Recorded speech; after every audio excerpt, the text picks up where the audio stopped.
Gratitude is a practice. You're not going to be happy unless you practice happiness. Nature just blows everything else out of the water. The life of your dreams isn't just Instagram perfect.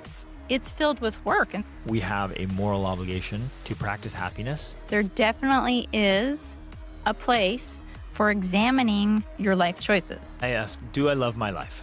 Am I living a life I love?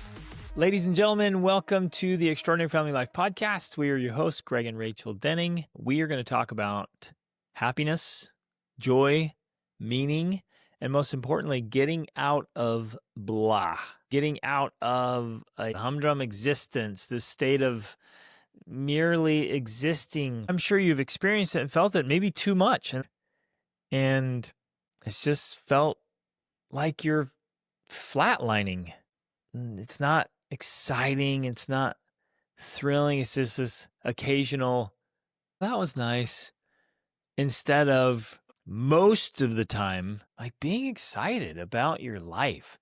So when you wake up in the morning, you're like, yes, another day of life. Fight with that, because I think a lot of times people get the wrong idea about what that's supposed to look like. When you say something like that, they imagine you jumping out of bed, like so excited and filled with enthusiasm, which happens sometimes. But even for you, Greg Denning, you don't jump out of bed every single day like that. And so, ultimately, I think that's kind of the point of this discussion, is saying, even for us who, we are living intentionally and have an extraordinary family life, we're not jumping out of bed with enthusiasm. Some days we wake up just like you wake up, tired, exhausted, overwhelmed, dreading the day perhaps. But we use intentional strategies to help us be able to get into these states that we're talking about, where we can find meaning and joy and purpose and happiness in the day that we have, regardless of what it looks like. There is a key part of that where you can begin to create and design a life that has more days that are exciting and meaningful. Yep. But even when you do that, and I like to remind people all the time, your dream life is filled with work. The life of your dreams isn't just Instagram perfect. It's filled with work. And so there's often things you don't want to do, but you need to do. And sometimes it can still feel like a humdrum, existence, unless you're intentional about finding the meaning in those things. And so that's... And learning to love the work. I love how you're saying that, exactly. Babe. If a really meaningful, awesome life requires a lot of work, then man, let's learn how to love the work. Let's do work that we love and learn how to love the work. Mm-hmm. So there's maybe the first action item right there. If you can, choose to do work that you love. If there's just work that's just work, like taking care of the kids, like sleepless nights and diapers and messes and squabbles and drives or flights with little ones, or like whatever it is, it's lots of laundry, it's lots of dishes. So learn to make that fun. I think too often we just think, oh, I just have to do it, and so I'll just get through it. And then we find ourselves, and I've done this too, and you've done it, and I talked to people today. I had a few conversations with people doing this. They're like, I'm just checking the boxes. I'm doing what needs to be done, and they said, I find myself just kind of wishing the day would be over, like this, anticipating the day to be over.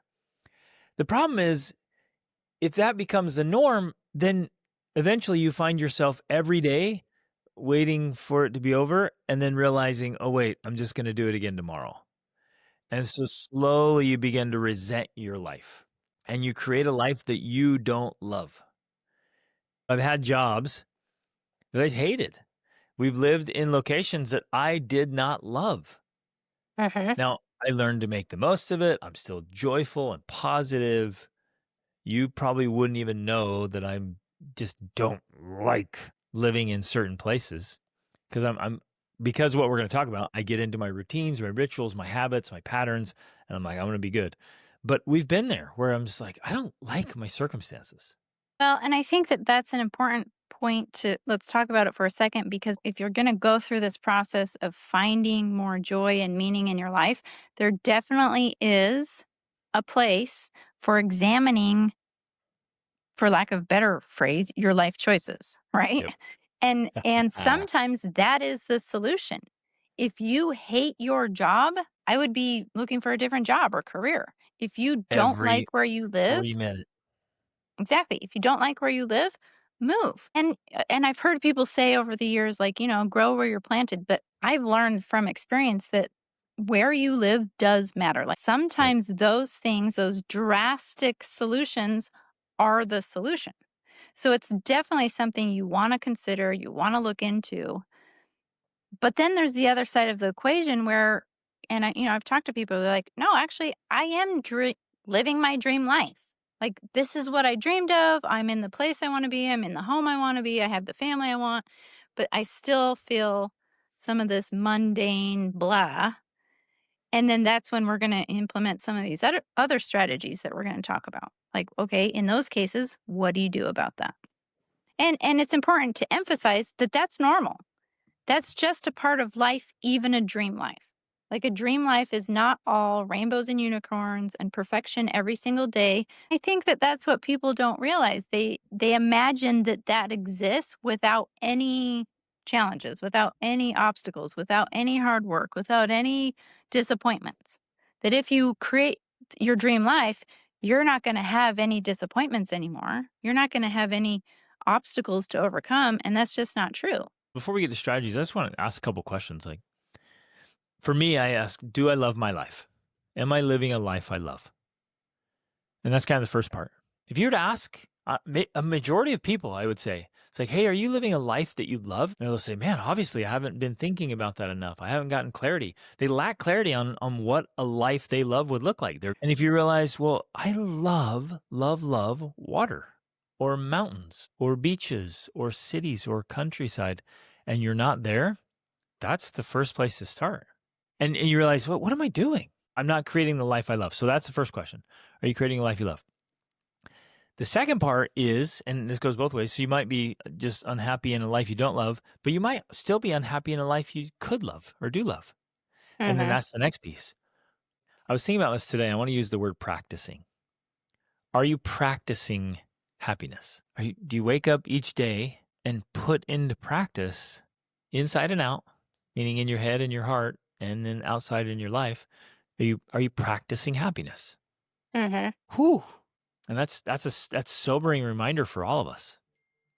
Am I sincerely and genuinely happy? It makes me think the whole idea of love being a verb, and Yeah. people talk about if if you want to be happily married, you have to in essence practice love. You have to turn love into an action word and something that you do, not something that you just feel or receive. And I think that what how you're explaining it here is a perfect example or comparison for that. You're not going to be happy unless you practice happiness. There is no way to happiness. Happiness is the way. Like you get to happiness by practicing Being happy. happiness, by Yeah. being happy. I love And that. so, yeah, that's exactly how it needs to. That's the framework you need to approach it with. You will be happy as you practice happiness. I Another love it. favorite quote of mine: "It's not happiness that makes us grateful, but it's gratefulness that makes us happy." And so that's part of, to me, that's part of the practice of happiness is by cultivating gratitude so that I can feel more happiness. I can feel more of those positive emotions because I'm focusing on the things I'm grateful for as opposed to the things that I don't like or that are going wrong or that, this or that or the other. Uh, a perfect example recently. And again, this is how I think it plays out in the day to day. It plays out in the little things that happen to us and how we choose to interpret them. We have our property in Portugal and we have a bunch of animals that we've gotten. We've only lived there for what, 3 months now, maybe? Less. While I have been gone in the States, one of our pigs, the younger one, died.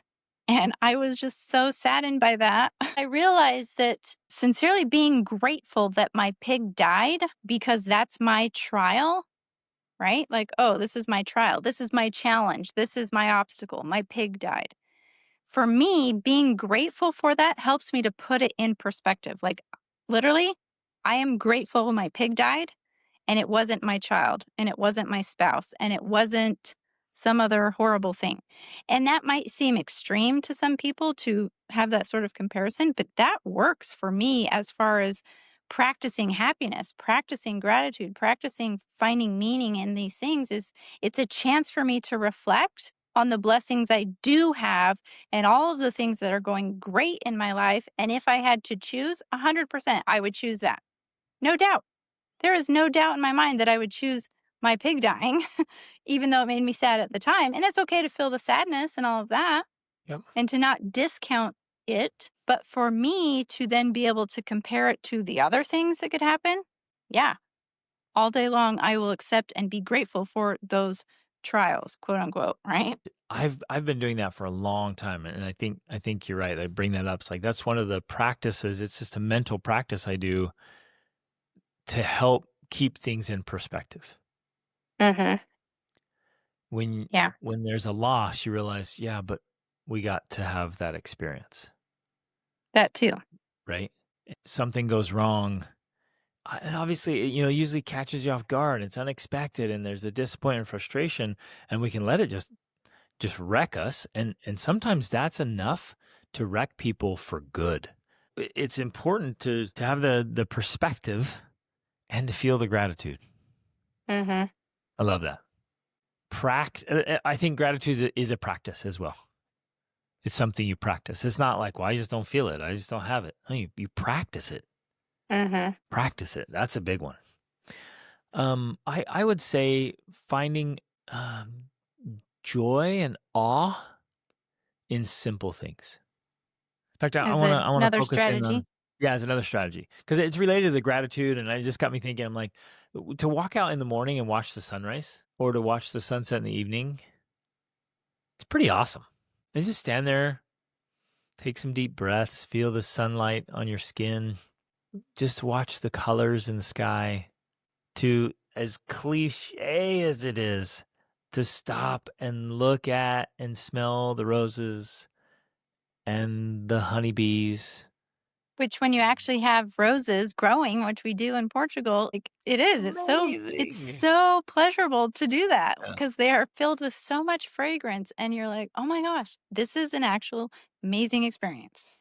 And they're awe-inspiring. When you look at the detail of a flower, it's Mhm, phenomenal. So there's an actual thing on awe, on mhm, practicing awe.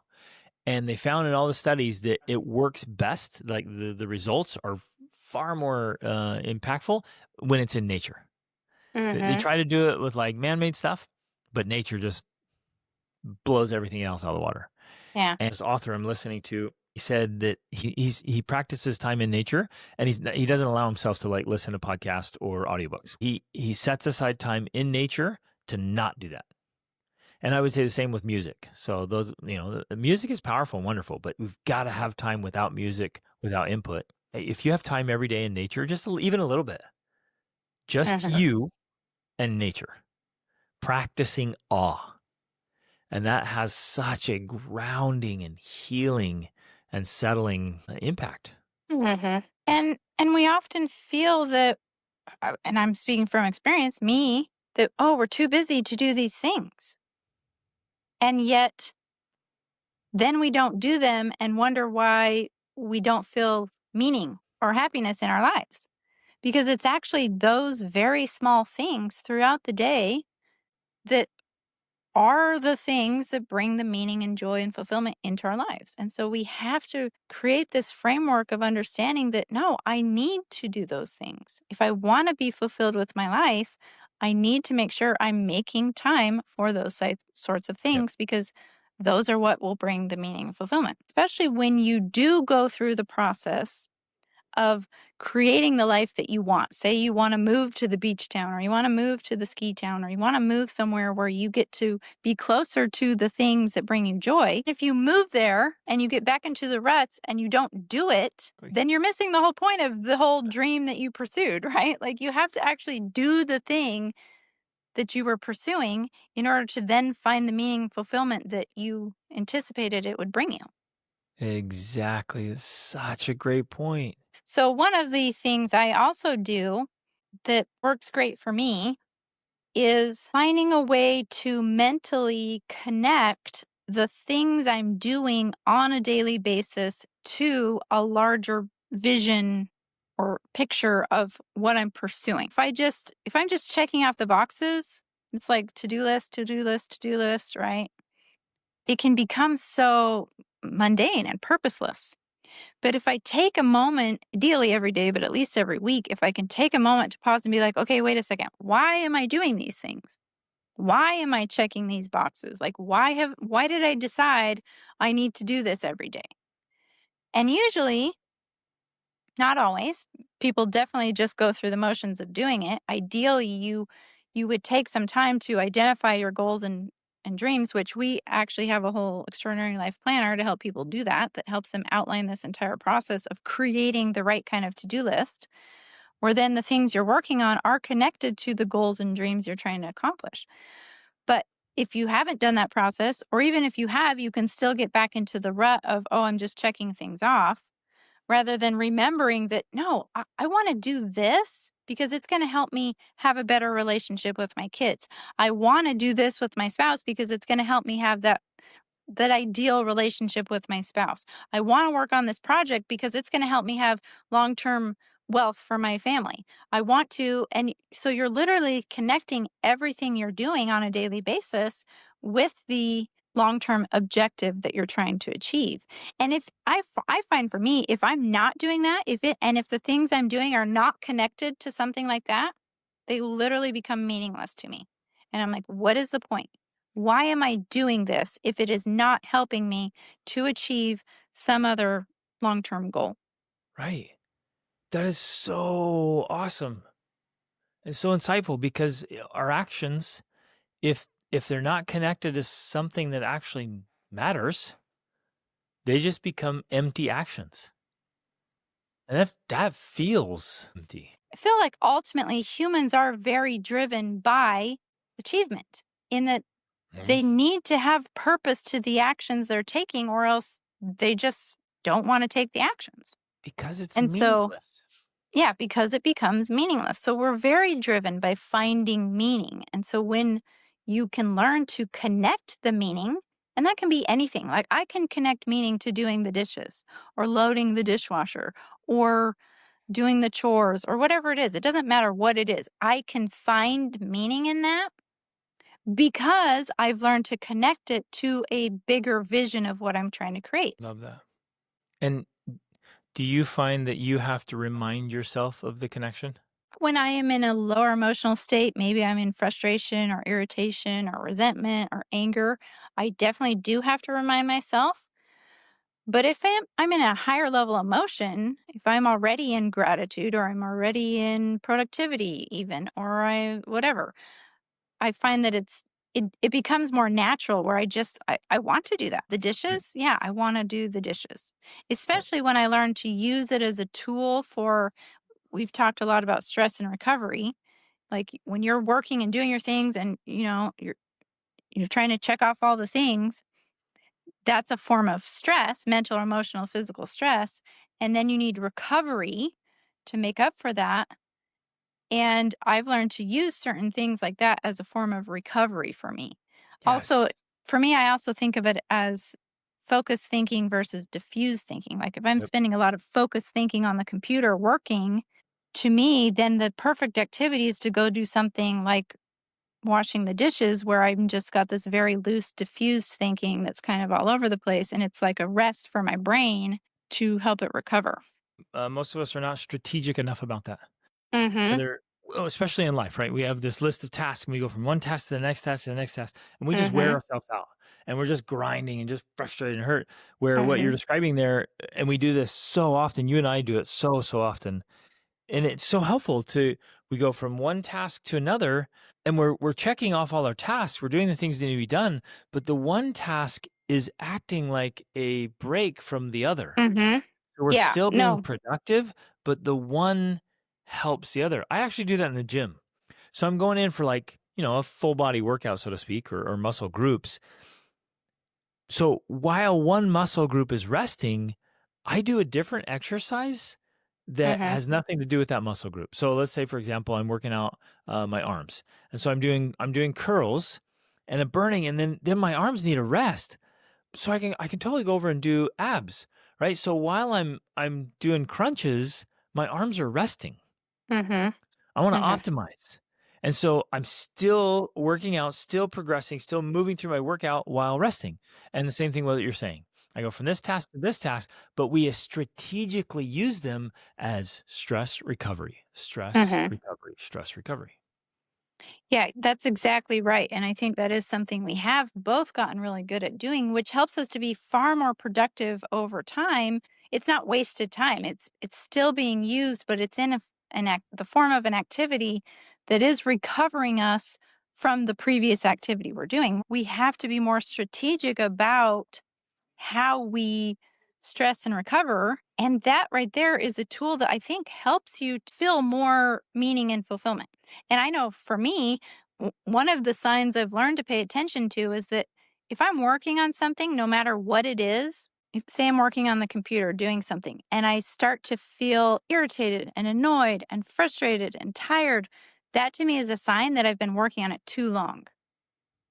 And so then I'm like, okay, I'm going to take a break. I'm going to go do something else.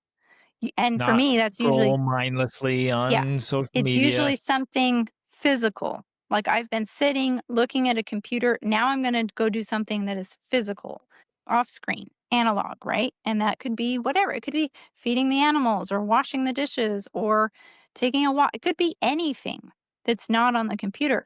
And then I'm able to come back. I feel better. My brain is clear and focused. And then I can get the progress I need on that task because I'm not just grind, grind, grind, focus, focus, focus on the one thing. It's such a powerful tool and it Mhm. helps you overall to feel better. And when you feel better, you feel happier about your life. It really is that simple. So you really just have to be more strategic about doing the things that help you feel better throughout the day. And then when you feel better, you feel Happier. more content with life. Yeah. And so you're literally practicing happiness. I got to share one that is just keeps coming to my mind as as we're sitting here talking. For me personally, I have to have something to be excited about. I got to have something either on my calendar or in my head to be excited about. Besides connecting the daily task to some sort of long-term outcome like, Yeah. "Oh, I'm doing this to have a better marriage," you also wanna have something on your calendar that is like, "And we're gonna take a trip together for our anniversary," or whatever like that. Yeah. And some so like a trip for our anniversary or a family trip somewhere cool or a big race I've signed up for. Those are what I refer to as like macro dosing. It's something big I'm planning for. Maybe there's a cost, there's some preparation. It's like, okay, there's this big thing I'm looking forward to. So I got to have macro dosing excitement in my calendar.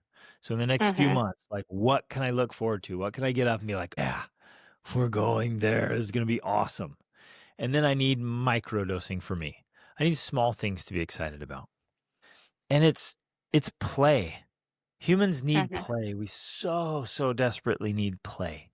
And it's looking forward to those things gives you it's almost like this magnetic force is just pulling you forward into life. And you get up and your mind is just drawn to it because you're excited about it. I heard somebody say one time it's adult ADD, adventure deficit disorder, right? I've got to have adventures.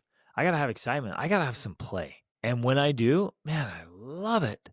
I feel different. I feel better. mhm, I feel more alive. And I can tell when I've not had enough play. mhm. Or I can tell in myself and in my coaching clients, I can tell right away. I'm like, oh, like, especially if they come with certain symptoms, I'm like, I know right away. I know what the problem is. There's nothing he's looking forward to. There's Mhm. nothing on the calendar. There's nothing else exciting. It's just blah. I'm just Right. existing. I'm just grinding. I'm just checking the box. I don't even know why. And that could be like you could be crushing in business, making tons of money, and you're just like, ugh, I am just empty. And one of the major reasons is you don't have something exciting to look forward to. Yeah, and it's connected to that idea if you strategically create your dream life, you go live by the beach or the mountains, but then you don't actually go out and do the things that make it exciting and meaningful, then you still just have the same feelings of blah. It doesn't matter where you are or what you've done. You have to regularly be participating in and doing those things that make you feel this way in order for you to have meaning in your life. Because without it, you do. You're literally just existing. You're just going through the motions. It doesn't matter how much money you make or what kind of house you live in or how great your life is. On the outside, you have to be able to find play and excitement and fun and meaning in the things that you do. And you have Yep. to strategically and intentionally do those things.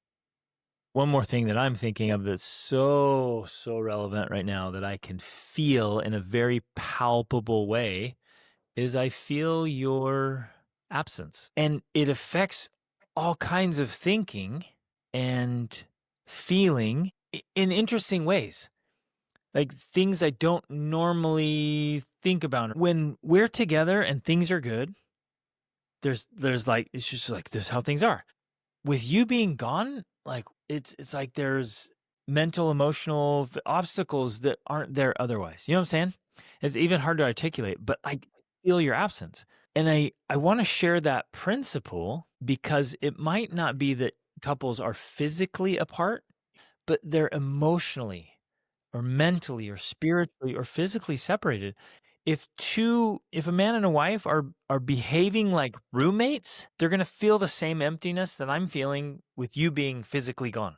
Mm-hmm. If the marriage is off and they're fighting or they're frustrated or they're just roommates, like no wonder. Life feels like a We drag. Yeah, we need that closeness, that bond, the love. Like Rachel and I are just best friends. And we just have a phenomenal marriage, and it makes it so much easier to be happy and joyful and fulfilled even when we're facing challenges and obstacles, Yeah. perhaps especially when. And I think that that is a very, very important point. I think often when you and I are talking and sharing things, we sometimes forget that everything we're sharing is built upon certain foundations, that it's almost like have become automatic, things we almost don't even think about anymore. But for us, it's just like, no, that's there, that's in place. And that is then this firm foundation for everything else to build on. And so I think that's one of the things that when you have solid relationships in your life, it's just a foundational piece to everything else you're doing. And so it's that's why we emphasize them so much. That's why we talk about it so much. That's why we teach the things we do and the 28-day challenge and everything else we're doing because getting those relationships right is going to be the greatest source of happiness and fulfillment and purpose that you can ever find. And having those relationships off, and this includes with your children too, but definitely Yep. with your spouse, having those relationships off is going to be an ongoing source of contention and irritation and frustration and brings this sense of purposelessness because ultimately that's what it's about. Like we exist in order to have relationships. And when we have good relationships, life is good. And when we don't have good relationships, yeah, life sucks. So we need to realize that's the most important work we could be focusing on more than our careers, more than making money. Those things are important. But one thing we have done really well is we have put almost all of our time, energy, and attention into creating great relationships, a great marriage, and then great relationships with our kids. And that's been a foundational aspect of everything we now teach and do and can accomplish because of that firm foundation. And it makes it so much easier and so much Yeah, it better. does. It does. It simply does. It just makes it so much easier for us to then still use the tactics we've described. It's not something that makes all of our problems go away. It doesn't. Hopefully, this is helpful for somebody out there that if the relationship's off, it is worth every bit of effort to bring back the spark and the magic into the Mhm. marriage. Love it. So, ladies and gentlemen, here's to your happiness. Your Choose. practice It of is a choice happiness. and it is a practice. There it is. Exactly. It's a choice and a practice. So today, just say, I choose to be happy and I'm going to practice being happy today. And when you find yourself slipping into old habits, thinking patterns, emotional habits, whatever, just like, no, no, no, I'm practicing happiness. I'm choosing to be joyful and choosing to enjoy little things and making the adjustments. If you know right now, if you've been listening to this, you know right now there's something in your life that is annoying you or bothering you, you just don't like it. Man, get crazy strategic. Take massive action. Do whatever you can to create and live a life that you love. And do the inner work, because it's an inside job. Do the inner work to be truly happy. So love you guys. Be happy. Get out. You know what? And okay, for those of you parents who are listening, I feel like we have a moral obligation to practice happiness so that we can teach our children how to do it and give them so much of an advantage. If we can teach our kids how to practice happiness, they have this huge advantage that I didn't grow up with. And then they can just take off and they're already living in that. And it's so much easier to pursue it and keep going and live happy, meaningful lives because we helped lead them there as parents. So Mhm. love you guys. Thanks for listening. Reach upward.